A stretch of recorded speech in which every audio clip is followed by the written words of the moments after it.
It is amazing to me that these games are so close, given the disparity in the quarterback play. The Texans won by 3 points. Mm-hmm.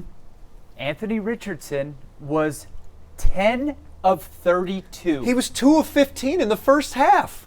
And they won by 3 points. Namely, because their defense did a good job. Yep. The defense continues to play well. The secondary continues to step up. They have guys out. They continue to step up. They continue to play well. They find a way to do it. Yet, the Texans' offensive line still cannot seem to get the job done. It was definitely an issue again early in the game. The first drive, protection was pretty good. And then, obviously, we saw all the issues. I'm going to draw the line straight downhill. Kenyon Green benched. He was benched. That was a huge storyline. We saw him on the sidelines. Jarrett Patterson comes in, and then obviously Patterson leaves with an injury. And that's the only reason that he came back in. Yeah. We're taking your one word to describe this game. Leave them here we're on the KHO 11 Facebook page. So if you're watching us somewhere else, head on over to the Facebook page and we'll be taking your one word to describe what we all saw today. Shane Steichen is at the podium on the Colts side. We're still waiting for DeMeco Ryans. What would be a good one word? Waiting for a lot of these fans to join us. One word. Boy, you're going right away here. Once again, Texans win 23-20. Okay, that's a good one. That's a good one. Go ahead. I'm getting really tired of seeing C.J. Stroud get hit. Mm-hmm. And I'm not just talking about the obvious ones. There's 2 sacks here today that the Texans took on offense. But it's not just about the obvious plays. It's not about the fact that he has 0.2 or 0.3 seconds less on average than other quarterbacks in the pocket. No. It's about the quality of time that he has in the pocket. Mm-hmm. He is constantly harassed by the defense. He constantly has guys in his face.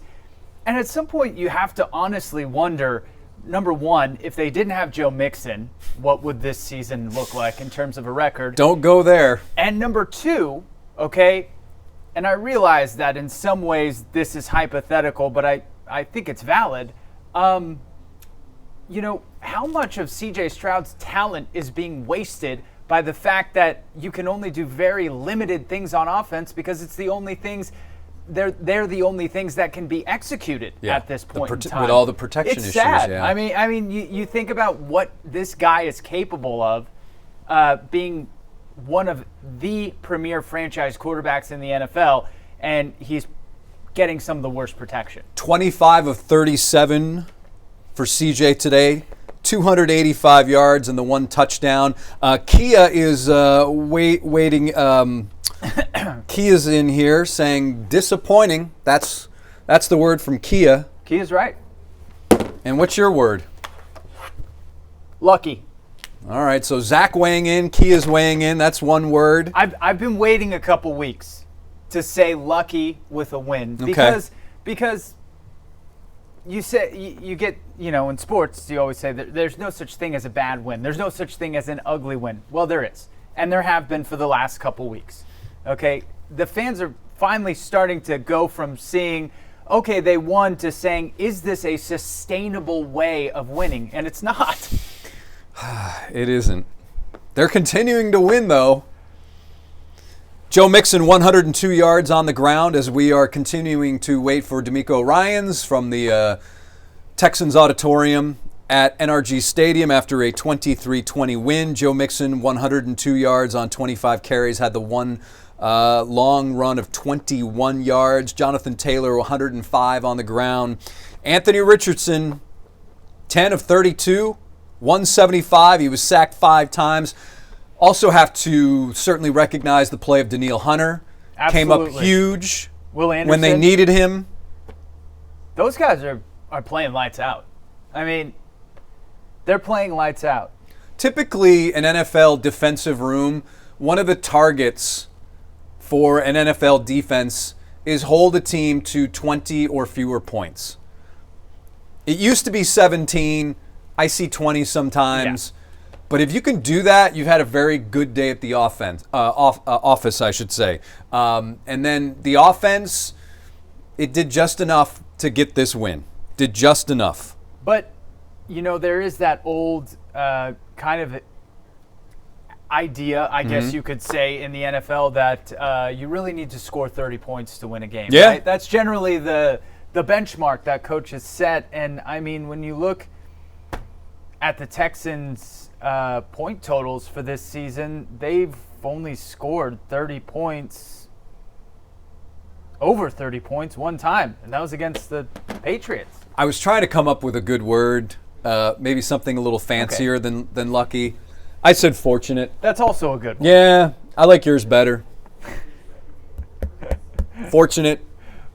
Fortunate gives it a little dressing, you could say. Yeah. A little more flavor. A little kinder. Yeah. Because there were some good parts of this game for the Texans when you look at obviously the defense. We haven't talked about Stephon Diggs. That's a bad deal because that's a bad one.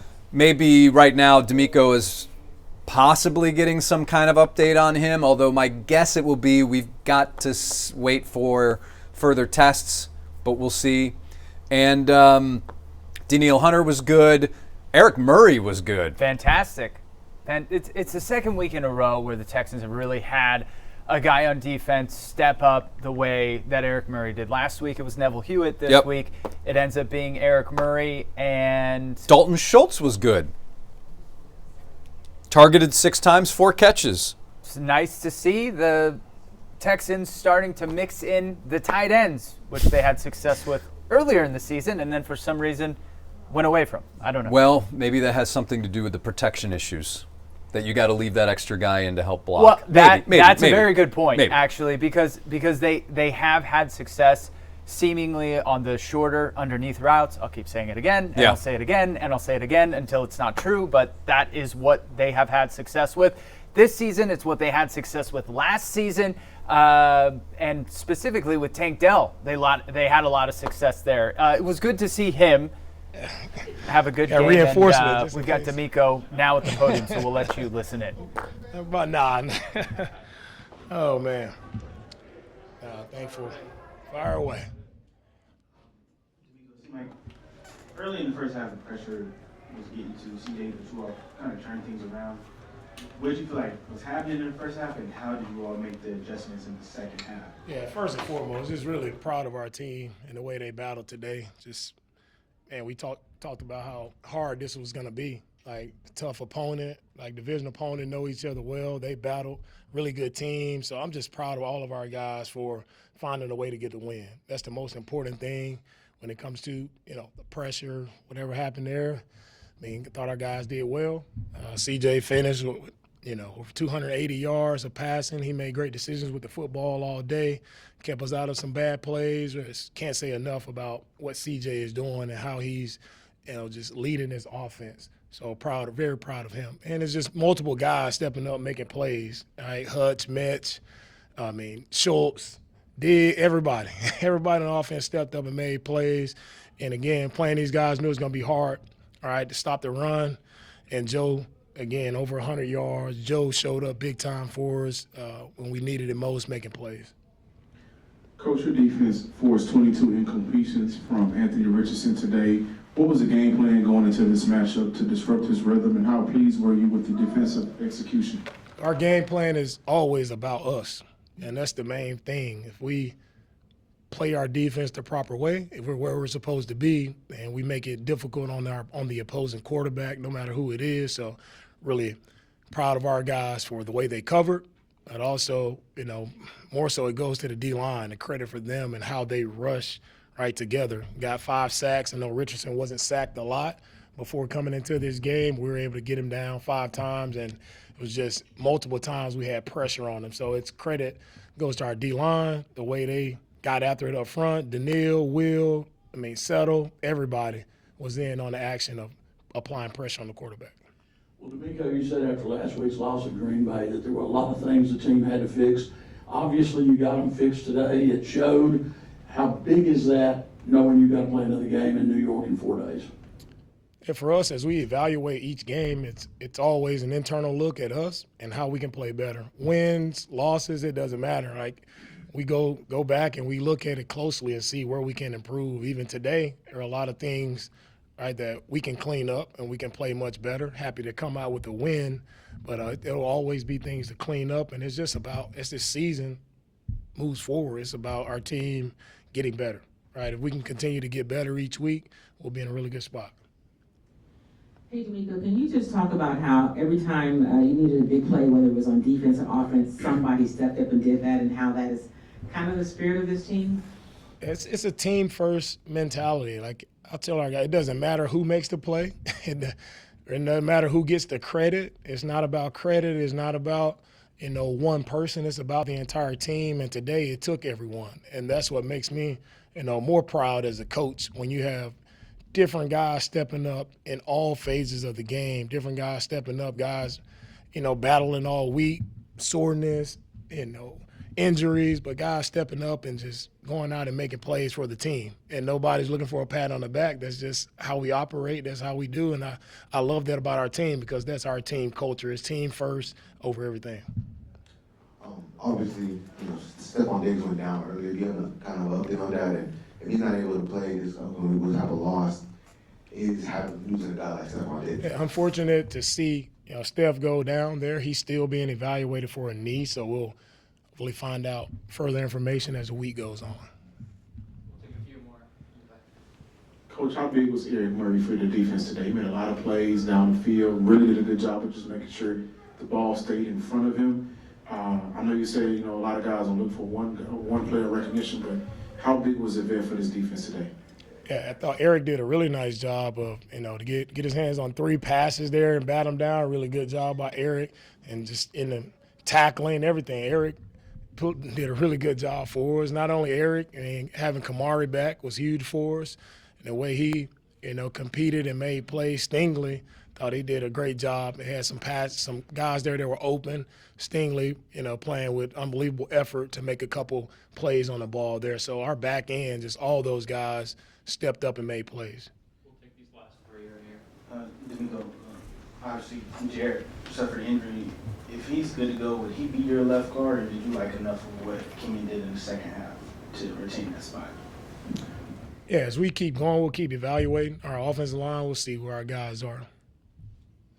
DeMeco, can you talk about CJ, because basically you lost your front line of receivers, but then it seemed like there was no drop-off because he just seemed like some guys got open and he was hitting the guys that was getting open. Yeah. And that progression and his maturation is just something astonishing now. Yeah, it's very impressive to watch, CJ as a young quarterback. And I talk about his calmness, I talk about his confidence, but it truly goes back to what I said earlier about it's our entire team. It's just about executing, right, the plays that are called, being where we're supposed to be. And it doesn't matter who's the guy. He's not staring down one person. He's going through his progression. He's making the proper reads, and he's taking the guys that are open. It doesn't matter who it is, and it just goes to his vision, right? And when we have protection and him being able to make accurate throws all across the field. So, and can't say enough great things about, CJ and how he's continuing to grow as a quarterback.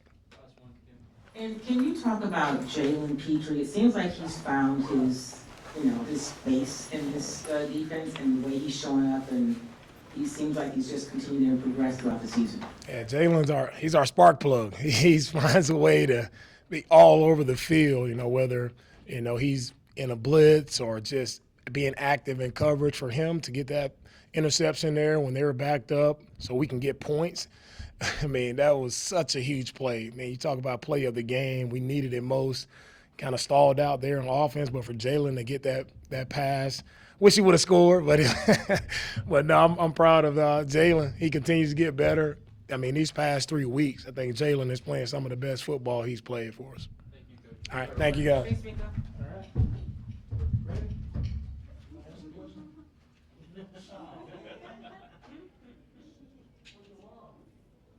All right. You. Oh, hey, echo.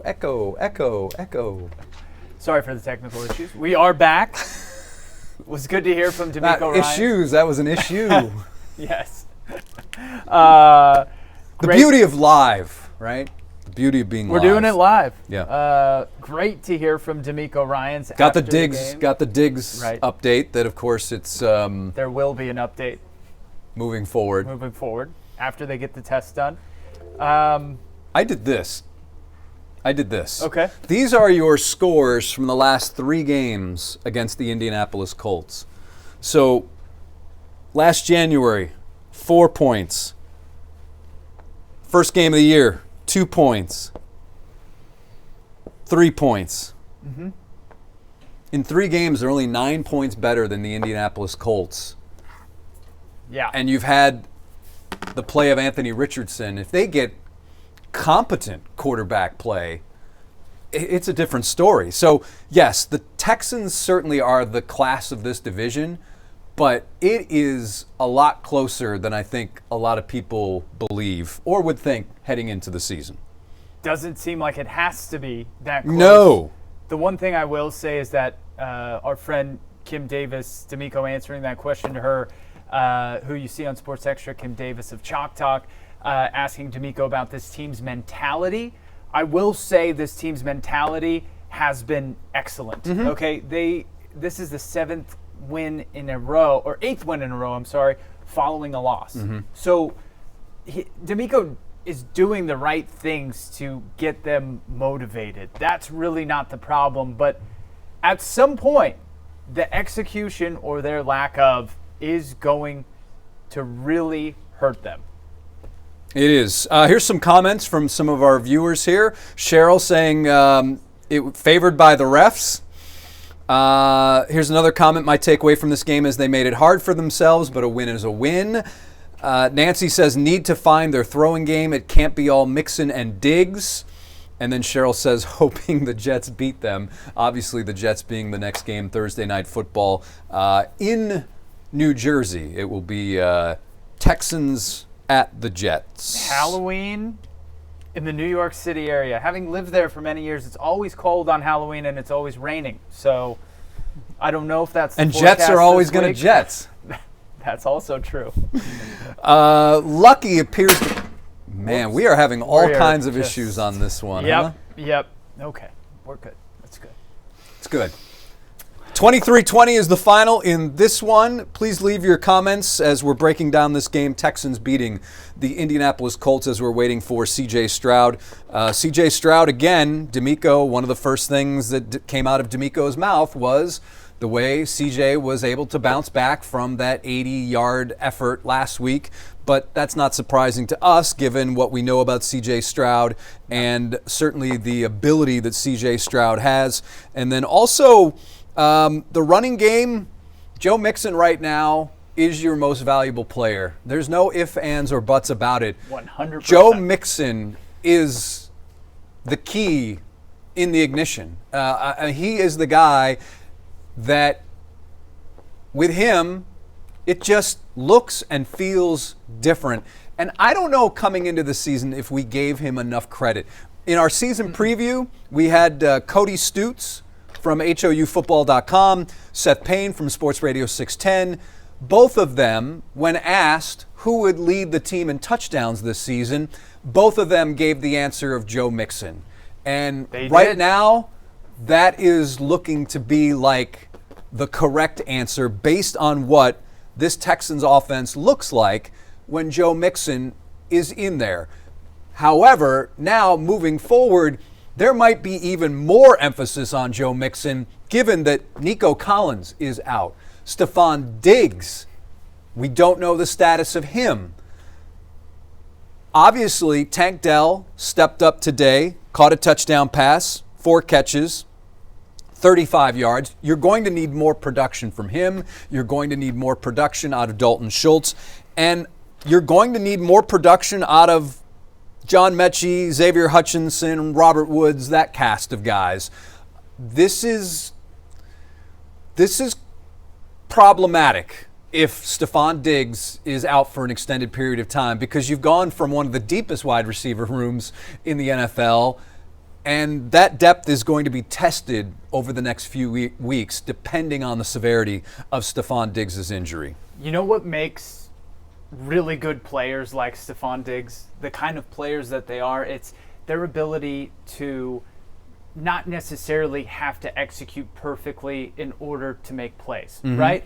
CJ Stroud, case in point, he's getting no time in the pocket, yet he still manages to throw for, how many yards did he have today? Anyways. CJ? Yeah. CJ had 285. Okay, so he still manages to throw for 285 yards. Great players overcome not the best execution. The more really good players that you lose, the more cleanly you have to execute. Yeah. And in 2 games this season, where we've seen the Texans play teams that at this point we know are legit. They're legit good teams, okay? I don't think the Bills are what the Bills used to be, and the rest of the teams that they've played are okay, right? They've lost both games to good teams, okay? And they probably should have lost that game against Green Bay by a lot more than they did. My point is, clearly, it's showing up that they're not executing as much as they need to be in order to beat the good teams. And if you lose Stephon Diggs and you don't have Nico Collins, I mean, it does come to a point where you wonder how much can you overcome on just talent alone. Lots of comments coming in. Justin Singleton, Jets lost against New England. This better be an easy win for the Texans. It's a short week. Sometimes that can have an impact. Justin also saying if Joe would have been in, the Texans would have lost, Joe being Joe Flacco. Richardson had issues throwing short passes. Richardson has issues throwing a lot of different passes. It is throwing quite remarkable. This guy looks like Dante Culpepper. He looks like Donovan McNabb when you see him and you see him running, but his mechanics are all over the place, and he's so athletic, but some of the throws he makes, some of the decisions he makes, I can only imagine what they're saying right now in Indianapolis after this one. Well, I'm guessing it goes along the lines of this. If we have competent quarterback play, at least we win this game and the division looks a lot different. Yeah. Patricia says, congrats on the win, CJ Stroud. Great quarterback team, and they need less penalties. I didn't look to see what the penalty count was today. I think it was 4. Another comment, for sure, but good game, time to tighten up for Thursday, without a doubt. Patricia says, no worries, we will beat the Jets.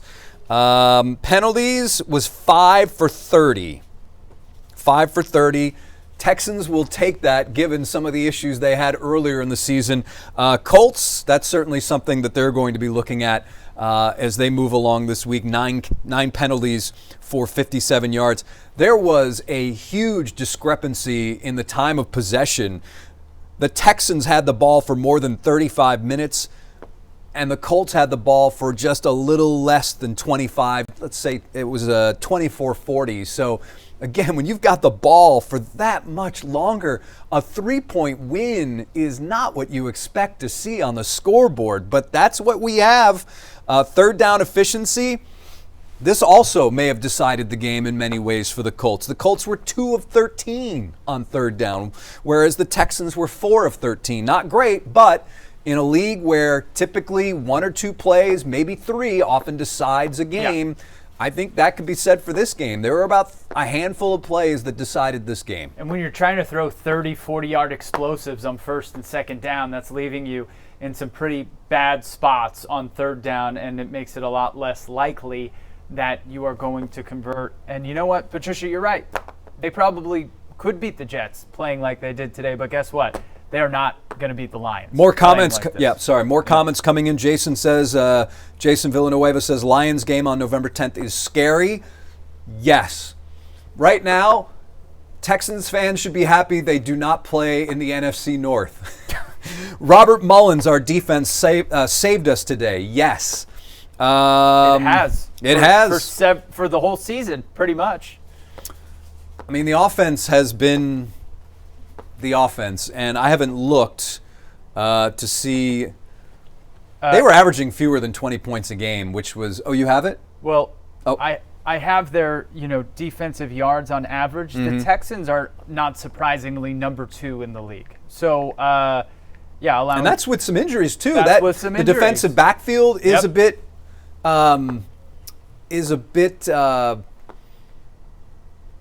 has some issues when it comes to injuries. And then you've had some. I mean, you've got 2 linebackers out right now, 2 of your most important players, right? And one of them was out for the first 6 weeks. Christian Harris, sure. And DeMeco Ryans, that position group is decimated right now for the Texans, and they're still finding a way to play well, get takeaways. They've been good.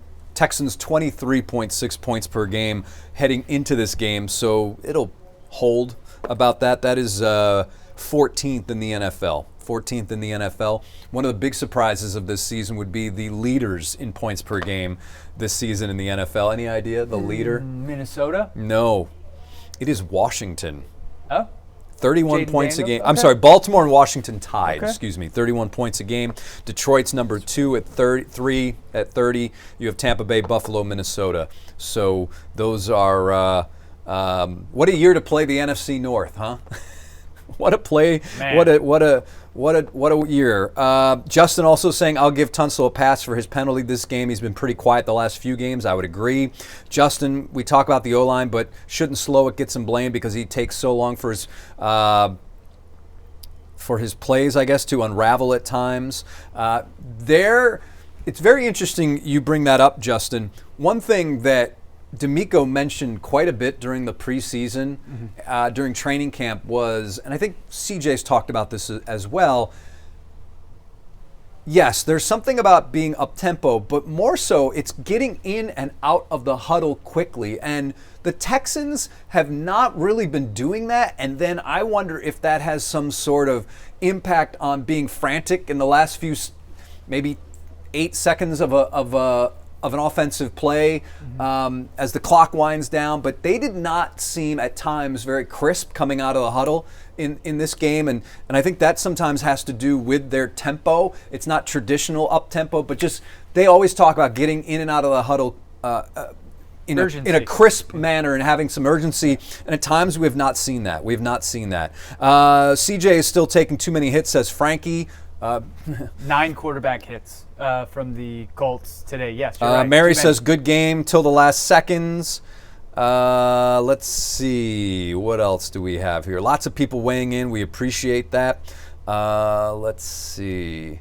My takeaway from this game, they made it hard for themselves, but a win is a win. Yes, I would agree wholeheartedly on that one. Again, as we wait for CJ Stroud to come to the podium at NRG Stadium. Certainly CJ is going to be asked about the protection. He was very mindful of how he addressed that question this past week.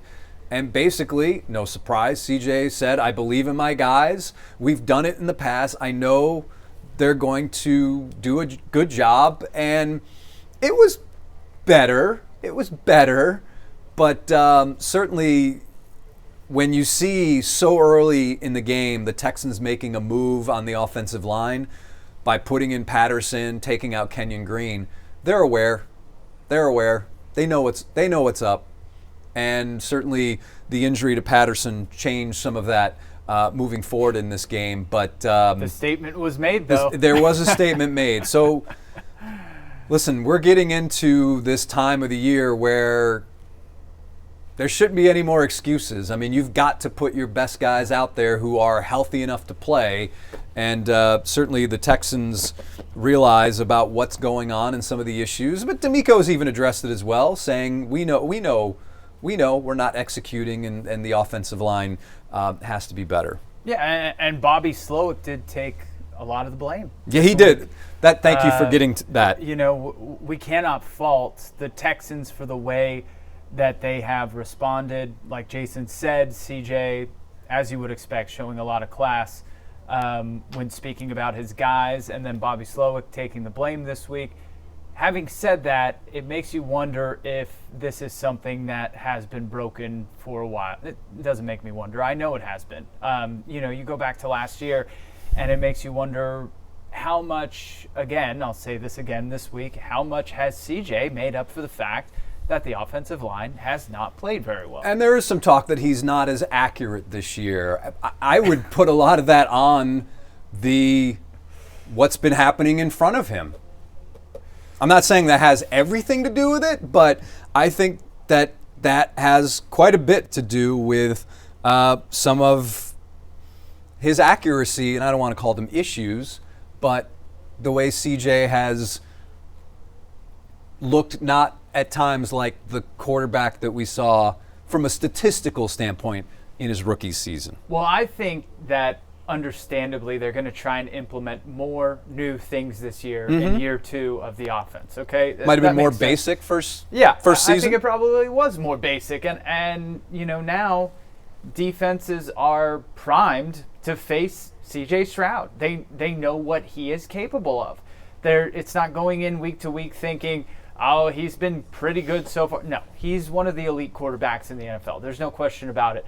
Having said that, as Jason said, when you think about his accuracy this year, I would employ you to try and run around and make completions with guys who are taller than you, bigger than you, and faster than you, all coming at you at the same time, and try not to throw interceptions. I mean, it's not easy. I was listening, but I was also trying to pull up the transcript from this previous Wednesday when C.J. Stroud met with the media. There is some movement on our camera from NRG Stadium, and now we go to NRG and C.J. Stroud. Thought process as you guys went through the progressions after losing Stephon Diggs, and how important was it to find players like John mentioned, Hutchinson late in the game? Yeah, prayers go out to Steph and him, and God doesn't make any mistakes. So, I hope he's okay. I don't know what's going on yet, but I'm praying for him and hoping that he starts to feel better. So and just want to give all glory and praise to my Lord and Savior Jesus Christ first and foremost. I forgot that part, but man, it's not easy seeing him go down like that. I hope he's okay, but I thought Metch and Hutch did a great job. Trying to, be better. I mean, not be better, but step up to the plate and play really well, just like Steph was. So I just, I'm really proud of those dudes. And, they got to step up big for us in a couple of days here. Well, CJ, you knew you had things to correct after the loss of the Packers, and obviously you guys did a great job of it today. This, we knew, was a huge game because if you lost the game, you're technically tied with the Colts, but now you got a 2-game lead. How big is that? It's huge. It's they're always a tough opponent.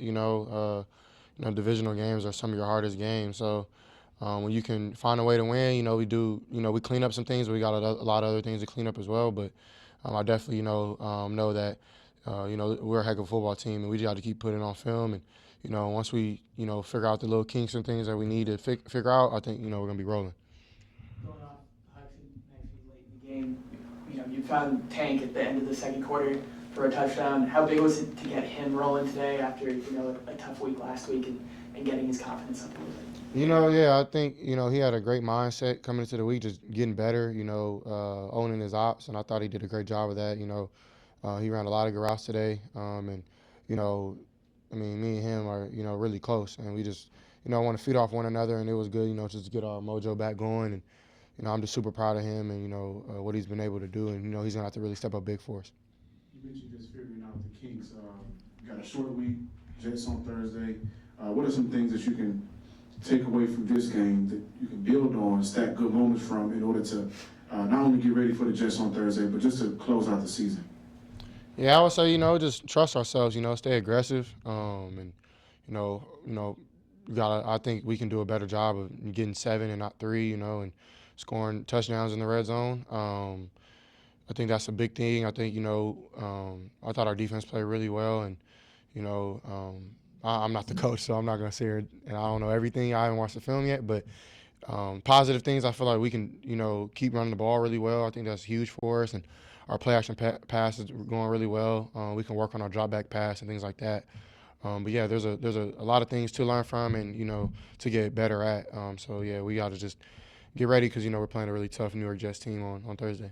Couple more. Go ahead. 2-part question, CJ. First off, as you mentioned, only 4 days and you're playing again.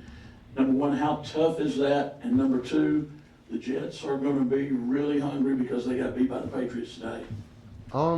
Yeah, I would say, this is my first time playing on Thursday, so, I'm leaning on, leadership from older guys, and their biggest thing is recovery and, mentally straining on the game plan. So, it's a short week, but, it's, prime time football, got to be ready to play at a high level. And, yeah, I believe that the Jets are going to be very highly motivated. They got a lot of weapons over there. One of the best quarterbacks ever to play, a big fan of his. Their defense, they have some really good corners. The D-line is really good, and, I think C.J. Mosley and Quincy Williams are two underrated defenders in this league. So, I mean, they're a great defense. We got to, be able to withstand the surge early and, just keep building and keep rolling. Obviously, unfortunate that, Steph went down today. Throughout the first 8 weeks, how much do you think the check that you guys and the other receivers have, how much do you think that's helped integrate Steph up to this point? Yeah, I think just the camaraderie, the brotherhood I see in that room is just kind of what I had in college, with Garrett, Chris, Jackson, Marv, Mac, and even all the way to Jupe, Sam Wickles, like our walk-ons, like everybody was close. And you kind of look at this team like that is, all the guys who are playing a lot, look out for the guys who aren't really playing as much, and they want to see those boys eat. So it's really cool to see, and I think, it's sad, but it's the worst part of our game is just injury. So, praying for Steph, I think he'll be okay, but I definitely know that no matter what, we got to be able to still win games, and I know he wants that for us at the end of the day. You mentioned the defense, on what could have been a really big momentum shift with the pitch play. How big was it for your defense to go out there and have a 3-and-out and force another punt and give you guys the ball back at the end? It's huge, man. We got to be better as offense, and that can't happen. We can't turn the ball over down there. We got to find a way to just get on the ball or, just not do that. So, yeah, I'm fully aware, that that's a big mistake, and that could have cost us the game, you know what I mean? So, we got to help. We got to play complementary football. We got to help the defense, just like when they help us. You know what I mean? So, yeah. All right, man. You guys have a good one. Thanks, guys. Thank you.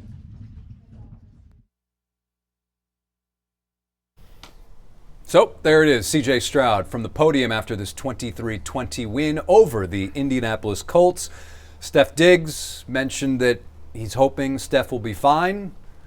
I know that there's a number of players in that locker room who feel the same way, and fans as well. But after hearing CJ, what stood out to you? I still continue to be impressed by his mindset, even though we shouldn't be at this point. He has a way of being able to keep things in perspective that when you look over at the Colts sideline, for instance, a quarterback who's relatively the same age and experience as CJ, you see much different level of composure. As far as what he said specifically, I don't really know that anything was addressed. I think this was one of those, you won, so the questions are good. If you lose, the questions are bad, right? And it's... I mean, it could have gone either way. So I don't really think there's anything to take away much from what he said in the press conference. He did talk about the fact that they turn around and play the Jets. Recovery is going to be important. And the fact that this is the first time he's done that. Yeah, it is. That's definitely, probably the most tangible thing you can take away. Yeah. Also, should mention, congratulations to Andre Johnson for receiving his Hall of Fame ring. Well deserved. And now Andre's Hall of Fame experience, I don't want to say is over, but I think that wraps up his induction festivities. Yeah. Well deserved, so congratulations to Andre Johnson once again. That's going to do it. Texans with a win, 23-20 over the Indianapolis Colts. For Zach Tawatari, I'm Jason Bristol. As always, thanks for joining us and participating as we break down another Texans win. Once again, your final 23-20 with the Jets looming on Thursday.